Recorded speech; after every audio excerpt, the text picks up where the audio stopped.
everybody, Josh the RV Nerd with Bish's RV, hanging out at home here today with a Cougar 316 update. And this is a floor plan that everybody and their brother makes. So why would you look at this Cougar version instead of, say, like an Eagle or a Reflection or an Avenue, who all make very good versions of this floor plan? They're all going to do it a little bit differently. So let's see if maybe Cougar has the right mix of goulash for you. We have a 1 + 3 year warranty with allowances for full-time RVing. You see the full exterior facelift on this looking very good. That also includes not just, fashion, but function as well, with now standard Goodyear Endurance radials, which is very cool. 87 mile an hour rated and American made. Automatic leveling, of course, and Cougar goes a little bit further with their weather testing than most brands. There is no such thing as a true 4 seasons camper. There's nothing proven to be able to last through a Michigan polar vortex winter, for instance, but Cougars are 0 to 110 degree rated, which is awesome. They are one of the best factory tested hot climate campers, which I think, if we're all being real, is probably a little bit more important out there. Now, they got rid of the carpet in the slide, I think about last year, so that is a marine woven floor that you see there. They've also tweaked out their air conditioning system. Allegedly, it produces more airflow of cold air into the body of the RV with less noise without specifically being a whisper ducted system. Now, I've never had a chance to park them side by side. That's the factory claims. Owners out there, if you have like a 22 Cougar with the Blade Pier air system, please leave a comment and help fill everybody else in on this one. The travel access on this one is pretty darn good as far as triple slide fifth wheels go, and overall, there's a couple other little details like that rear towing hitch. It's also got a couple little glitches in it as well. We're going to talk about the good with the bad, and if you appreciate that sort of approach, hit that subscribe button, and we're going to get started here diving on the interior. So once again, the big question, why Cougar? Because like this floor plan, everybody and their brother makes it. This is a great layout. The opposing super slides, all the awesome windows. Now, some of those detail things like why Cougar? How about the fact that every seat side window opens for airflow? Any window around any of the seating opens for breeze. Whether it's the big panoramic viewing windows all over the place over here on the campsite of the RV, or when I start sliding to the right here in a minute, the sofa side windows. And that's the extra little details that you'll see on here that some brands tend to miss, I like the fact that they're giving us household and USB outlets on both side stands beside the sofa.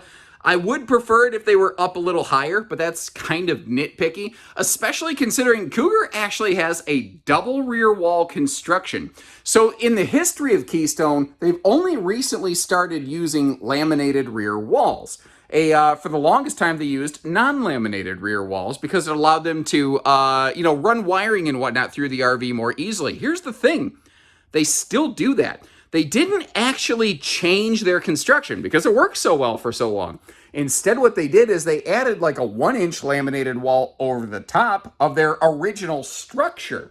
So, you've got the solid, I can, hammer fist this thing like a UFC fighter on the outside, but they can still run wiring through the walls. And you see that light switch there for the in-command system on the rear wall. All of that, what I'm getting at is, if I had my perfect world thing, if I could change one thing on this RV, it would actually be in the bathroom, but if I could change 2 things, I would move those outlets up to the rear wall above the countertop level of those side stands. That's just my 2 cents, though. Something this one does very well. If I park my booty over here, getting off the dance floor onto the theater seat, first of all, it feels a lot more comfortable to walk around on my feet, record videos all day, but secondly, it is a nice no neck wrecker entertainment center where the TV is not up super duper high.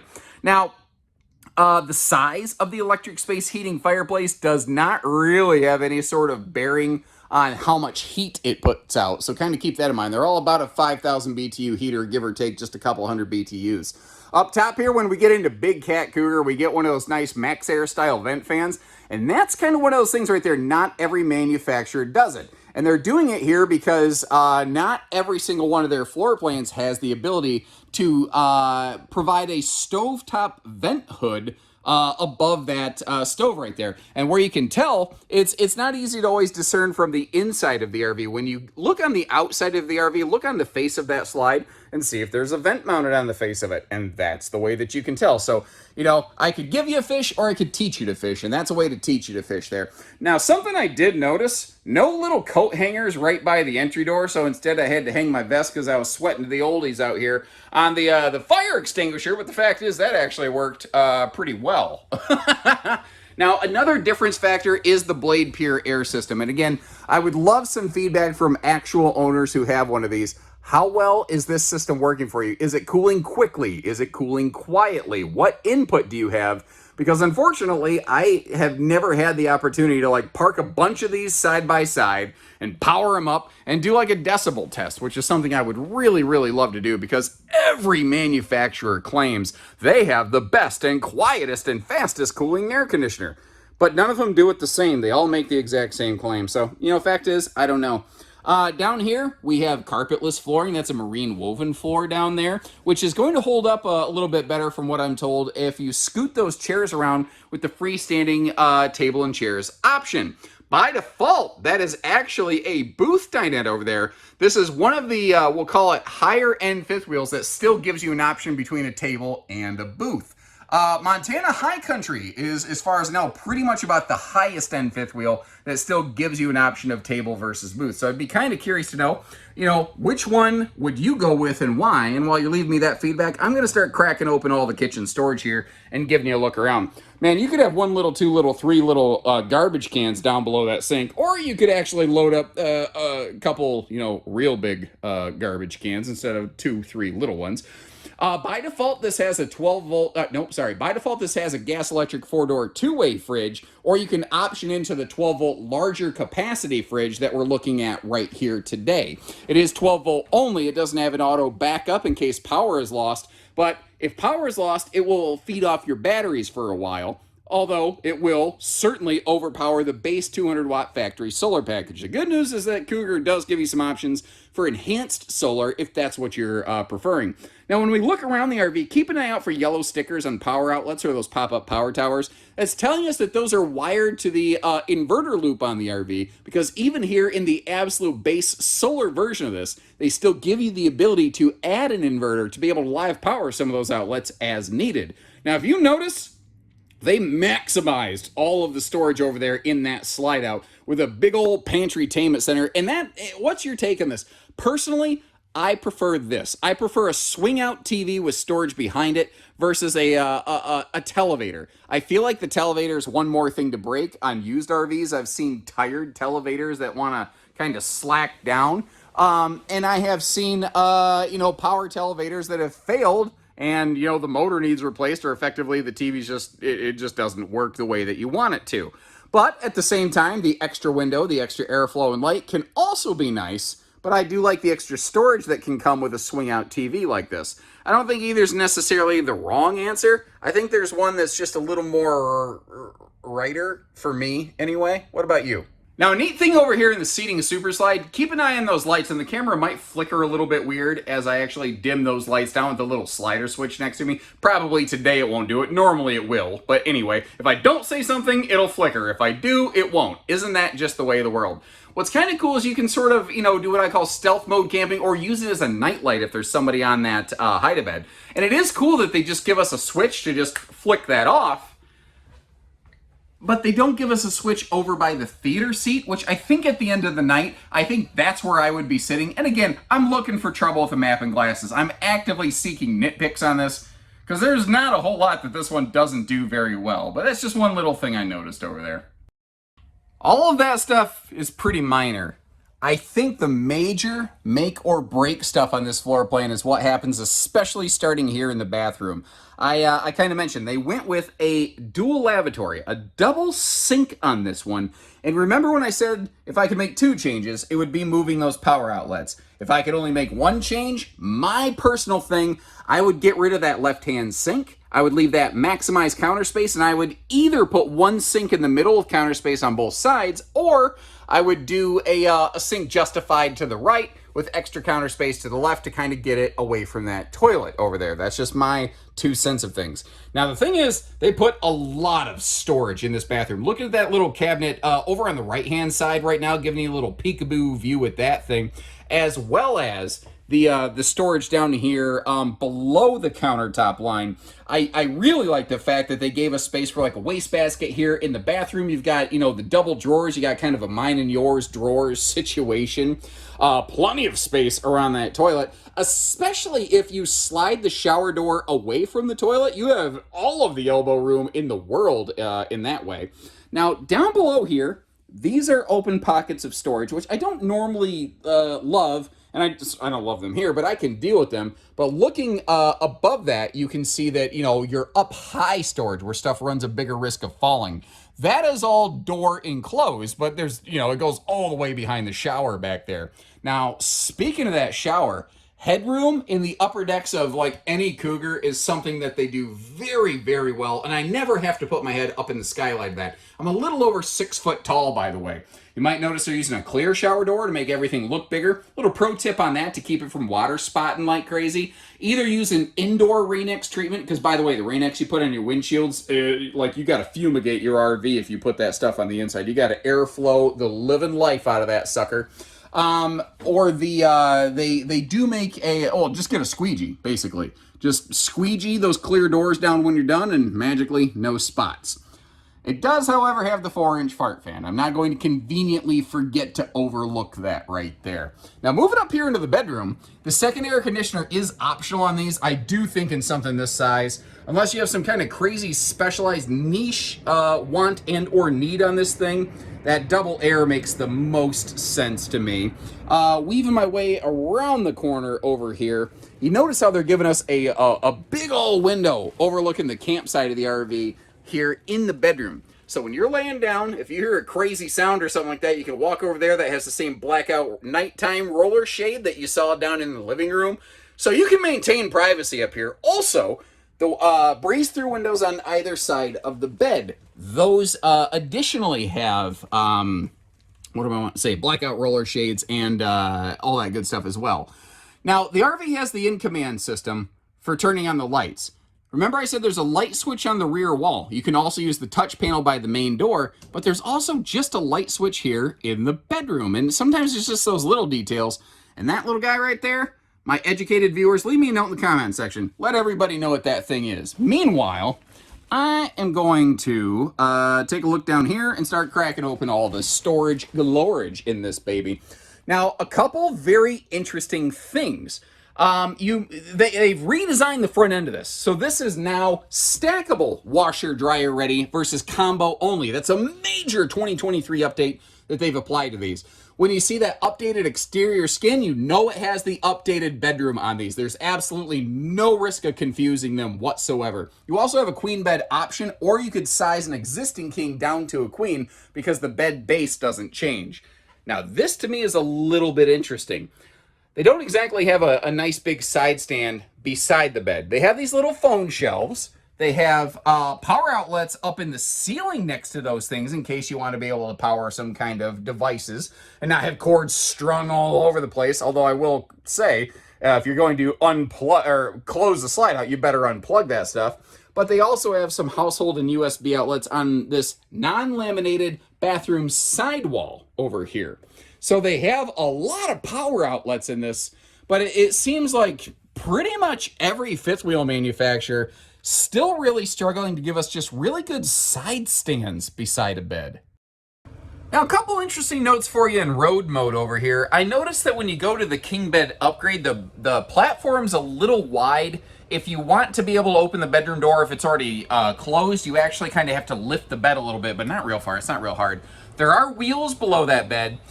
That probably means that you can use the bed slide when it's retracted because that inside edge of the bed slide is supported, but I can't guarantee it because the factory and the slide suppliers don't actually check for it. So if they don't promise it, I really can't. That's a, use your own judgment kind of thing. You might notice how the shower door is magically slid to the other side now. That's because that's where the travel lock is located. And getting up here to the upper deck with the door right next to the hallway, not real awful hard. Thankfully, the awful also left us some awfully good traveling access to the refrigerator right here. Now, the freezer door doesn't totally open, but I think it opens enough that apparently my voice can jump an octave. The other thing I want to mention to you, though, is when you are going down the road, make sure you twist this little travel lock back into place. And I have seen so many people asking in Facebook groups, I found this in a drawer after I've been towing for a while. Don't tow the RV down the road without locking your fridge door. Otherwise, those things could just fling, flam, slam open all over the place, and you end up with your eggs on the floor. Now, if we take a second look at the weights and the measures on this one of the things I think it kind of helps confirm is I do feel this is a really good fit for someone who maybe has like a 3/4 ton. Maybe you don't necessarily want to go up to big 1 ton. This is a great fit potentially for like a 3/4 ton gasser. Ironically, something a lot of people don't realize, they think that diesel is just bigger and more capable, period. And that's a little bit of a myth out there.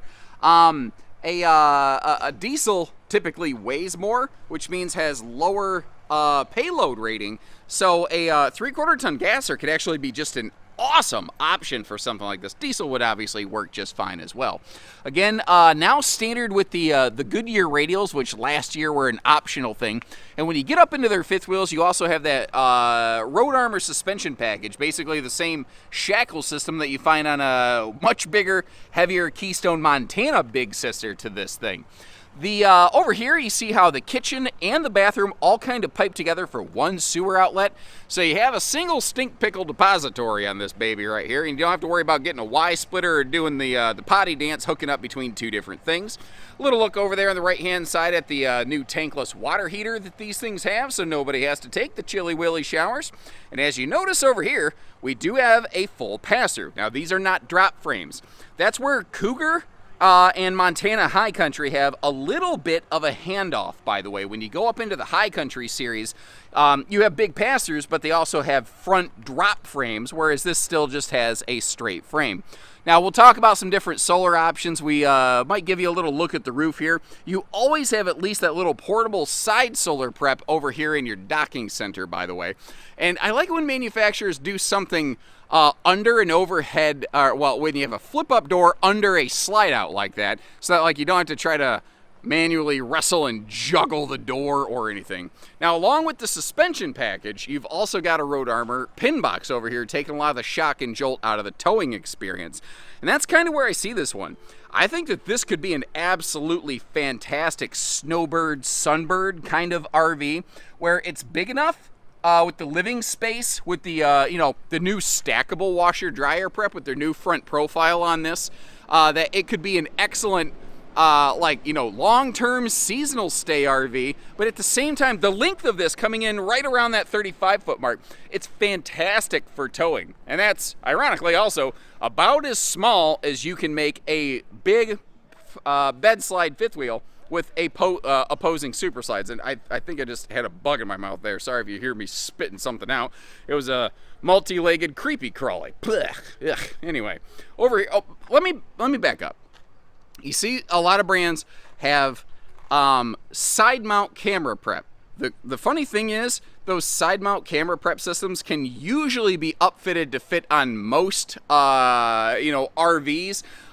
You might need to actually change the shape of the lens cover or whatever, but the fact is, even an RV like this that doesn't specifically have side mount cameras could have side mount cameras put on it. It's really not that big and involved of a process there.